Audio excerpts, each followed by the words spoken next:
오늘은 허전 박물관에 왔습니다.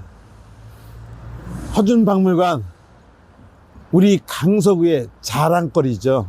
박물관 건립되고 나서 2009년도에 동의보감이 세계문화유산 유네스코에 등재되면서 많은 관심과 각광을 받기 시작한 것이 또 그 유래도 인해서 우리 허준 박물관이 많은 사람들로부터 관심을 받고 있습니다. 동의보감 400주년 기념 행사를 준비하면서 허준 테마거리를 조성했던 그 사항을 설명해 드리기 위해 이 자리에 섰습니다. 과거 2013년도에 허준 테마거리 만들면서 있었던 에피소드를 함께 여러분과 나누기도 하겠습니다.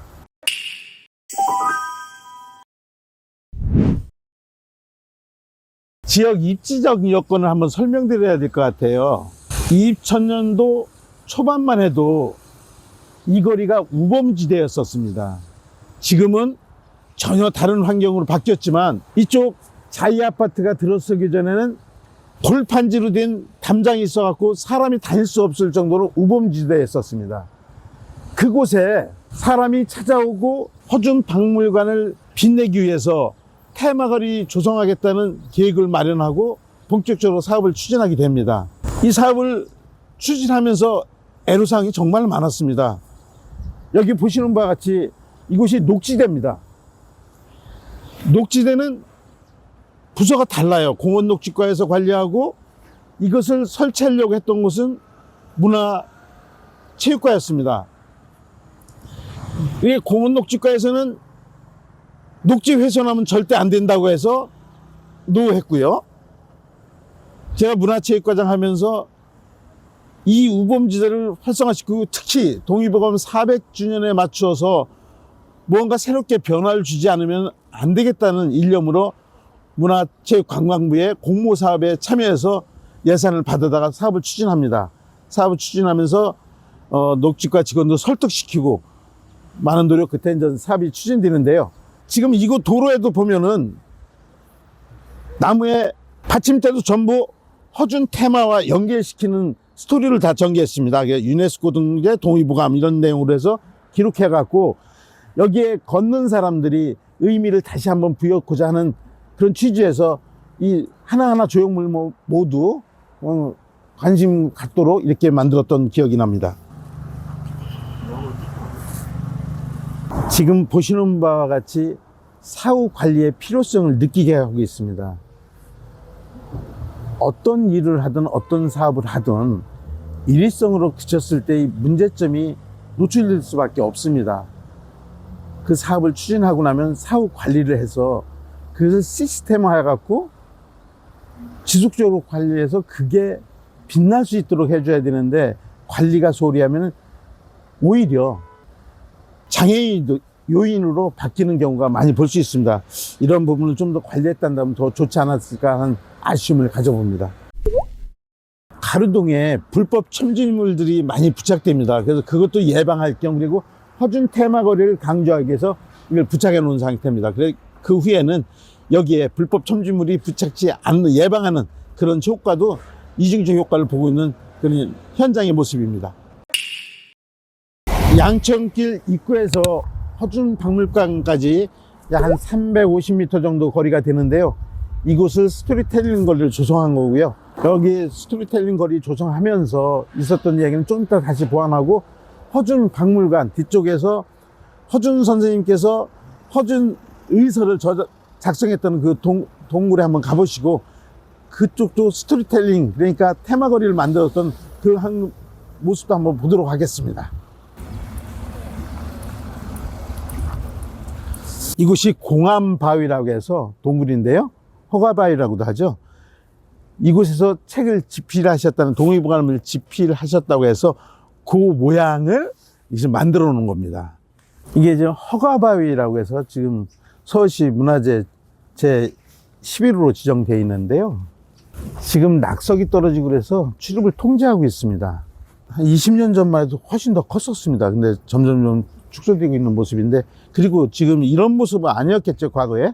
여기 건물 짓느라고 올림픽대로 들었으면서 이런 지형이 변형이 됐지만은 그때 당시에는 저 높이하고 이 바닥 높이가 거의 유사한 형태로 되어 있고, 그래서 이곳에 한강물이 보일 정도로 그런 아주 천혜의 자원이었을 것 같습니다. 그래서 그곳에서 책을 쓴다든 공부를 하면은 정말 자연 친화형 그런 아주 좋은 공간에서 동의보감을 집대성하지 않았나, 그런 생각도 한번 가져봅니다.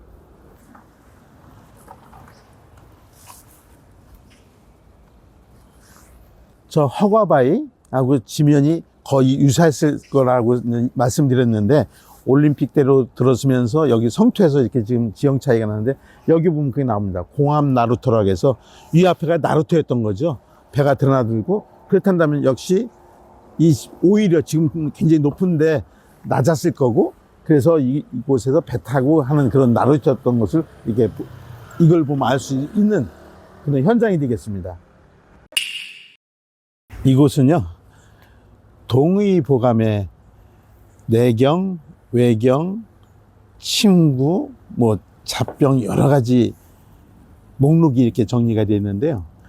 그것을 하나의 스토리로 이렇게 만들어서 제시한 겁니다. 그래서 우리 주민들께서 오셨을 때 동의보감을 우리가 직접적으로 막 원본은 볼 수 없고, 물론 책은 많이 있지만 이곳에 와서 한 번씩 이렇게 보면서 책이 구성이 이렇게 됐구나라고 느낄 수 있는 요 공간이 되겠습니다. 그래서 보면은 동의보감의 내경편이 있고, 외경편이 있고, 잡병편이 있고, 탕역편이 있고, 그리고 침구편이 있고, 이런 식으로 쭉 나열되어 있습니다. 이곳에 보면은 동의보감의 한눈에 볼 수 있는 의미 있는, 그리고 동의보감과 함께 한다는 그런 체감하는 그런 공간이 되겠습니다. 이곳은 우리 동의보감의 핵심들을 이렇게 정리해서 이곳에 온 사람들로 하여금 동의보감에 대한 관심을 유도하기 위해서 이 조형물을 또 설치해 놨습니다.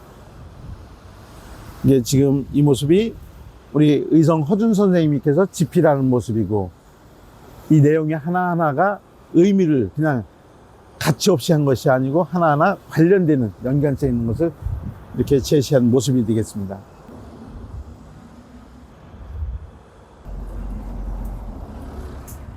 우리 허준 선생님을 동상을 이렇게 만든 곳입니다.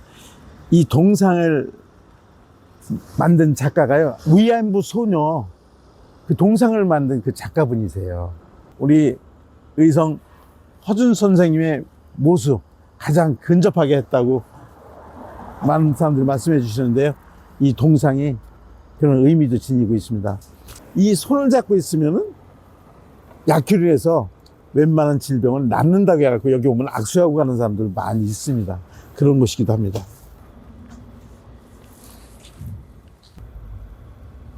이것도 역시 우리 주민들이, 그리고 취약계층이 이곳에 지나가실 때 잠시 멈춰 쉬어가는 곳, 또 여기 보면 병이 생기기 전에 미리 다스려야 된다는 동의보감에 있는 내용을 이곳에 표기해서 한 번씩 읽으면서 스스로 건강관리하는 그런 계기도 마련하려고 이런 벤치를 설치했습니다. 그래서 잠시 쉬어가는 그런 벤치가 되겠습니다.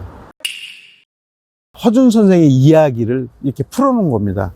물론 허준 박물관에 가면은 영상을 통해서 설명도 되는데, 대표적인 간략하게 해서 허준 선생님의 일대기를 이렇게 요약 정리한 겁니다. 보면은 처음에 내위원에 들어가는 이야기 이렇게 정리했고요. 그 다음에 왕자가 주창을 치료해서 인정받은 얘기, 주창을 치료했던 얘기, 그리고 세 번째는 왕이 어이가 되죠. 왕의 치료를 담는 어이가 되는 내용, 그리고 전쟁 중에도 끝까지 왕을 보살피며 충성했다는 그런 내용, 그리고 시련을 이겨내고 동양 최고의 이설인 동의보감을 집필했다는 그 내용을 축약시켜서 모형들을 이렇게 만들어 놨습니다. 그래서 이곳을 지나가면서 잠시지만 이렇게 읽어보면은, 허준 선생님이 이런 과정이 있었구나 하고 체감하는 그런 곳이기도 합니다. 동의보감 책의 모형을 이렇게 형상화시켜서 많은 사람들한테 이런 모습이라는 것을 맞이하는 그런 곳이 되겠습니다. 그래서 야간에도 조명을 밝혀서 동의보감에 관심을 끌 수 있도록, 그리고 허준 박물관에 대해서 의미를 새길 수 있는 그런 조형물이 되겠습니다.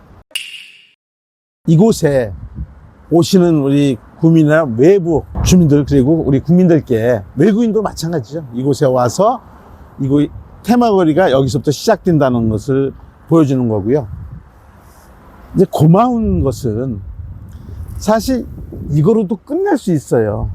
관심을 안 가지고 있으면, 아까도 얘기했지만은 빗물과 축구 같은 경우는 관리 안 해서 오히려 흉물로 변하고 있는데, 이런 건 관리할 필요가 있고요. 그 이후에 우리 구에서도 그렇고 우리 공무원들이 관심을 가져서 가양역에서부터 이곳까지 2차 공사를 시작했습니다. 그래서 가양역 1번 출구에서 나와서 허준 박물관 오는 길을, 테마거리를 확장해서 추후에 공사함으로써 많은 사람들이 이곳을 찾아오는데 많은 도움이 되겠죠.